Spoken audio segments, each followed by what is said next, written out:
Thursday, and as we mentioned, it's time for Throwback Thursday. Joining me today is Lori Kent with the Local Loop podcast. Thanks for being here. Good morning. All right, highlight of our Thursday. Yeah. Well, and I think this is especially interesting. So we have Martin Luther King Day on the horizon, and so I wanted to go to Van Epps Park. And now Van Epps Park has a ton of history.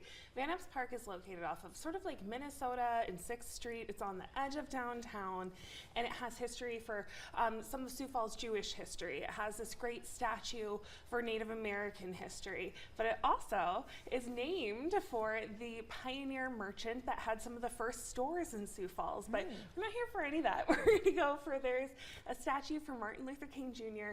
and a historical marker. And this isn't just like paying homage to him and all of the great works that he did. It actually specifically talks about Martin Luther King Jr. came to Sioux Falls, South Dakota, which I find fascinating. So it was January of 1961. He was just 32 years old. And this political pacifist leader was here to talk at the Knife and Fork Supper Club, and this event would take place at the Cataract Hotel. While he was in town, he stayed at the parsonage for St. John's Baptist Church, and he also spoke there. So he was in town for a short period of time, gave 2 different speeches. Unfortunately, no recordings of these speeches exist, which just devastates me, because I would love to hear what he had to say to us in Sioux Falls, South Dakota. Yeah.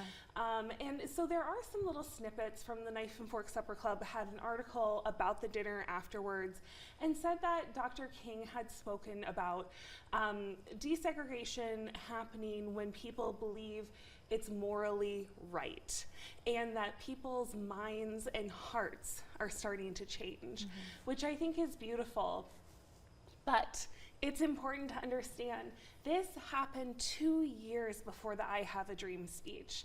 Wow. This goes to show us young folks that weren't there for it that the civil rights movement took a really long time, and it was extremely difficult. And so I think this helps us to understand that when you see the dates on this.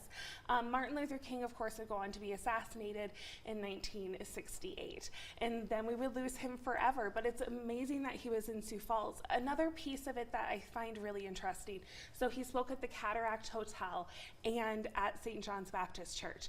Neither of those places exist anymore. They have both been demolished. So we can't even necessarily go to these spots that he spoke. However, Van Epps Park stands where St. John's Baptist Church did stand. And inside of the Washington Pavilion, there's an African American museum, and you can see pieces from inside of that church have been they're showcased there, and they tell you a little bit more about Dr. King's visit here. So there are vestiges of this visit where we can kind of still get those feelings from and go and visit, obviously in honor of Martin Luther King Day. Wow, how special that he came to Sioux Falls. I had no idea. And I honestly, up until a couple years ago, I didn't either. And I was just like, why is there a statue here? I mean, the artist is a local artist, Porter Williams. It's a great statue. I'm happy it's there. Yeah. It's just I didn't understand that it's there because he was there. Yeah. It's like, whoa, wait a second. Do I not understand this piece of our history? And I did not. So it's really great to learn it. Do you have a podcast on this? I don't. Okay. And it's one that I hope to in the future, though. Yeah, very cool. Well, thanks for being here. Thank you. Stick around. We have more after the break.